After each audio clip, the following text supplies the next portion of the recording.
দই রুইয়ের সুন্দর রেসিপিটি তোমাদের সাথে আজকে শেয়ার করব। গরম গরম ভাতের সাথে কিন্তু দুর্দান্ত হয়েছিল খেতে। চলো তাহলে দেখে নেওয়া যাক। মাছগুলোর মধ্যে আমি তেল আর নুন মাখিয়ে নেব। এখানে আমি হলুদ ব্যবহার করব না। মাছগুলো ভালোভাবে মাখা হয়ে গেলে আমি মাছগুলোকে এবার ভেজে নেব। পেঁয়াজ, টমেটো, আদা, রসুন, কাজু দিয়ে একটা পেস্ট তৈরি করব। এবার টক দইয়ের মধ্যে লঙ্কার গুঁড়ো, স্বাদ মতো চিনি, জিরে ধনের গুঁড়ো মিশিয়ে ভালো করে ফেটিয়ে নিতে হবে।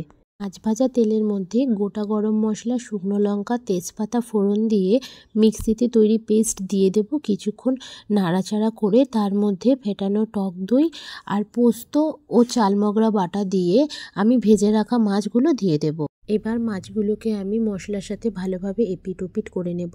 তারপর মশলার বাটি ধোয়া জল দিয়ে 5 থেকে 7 মিনিটের জন্য আমি মাছগুলোকে ভালোভাবে ফুটিয়ে নেব।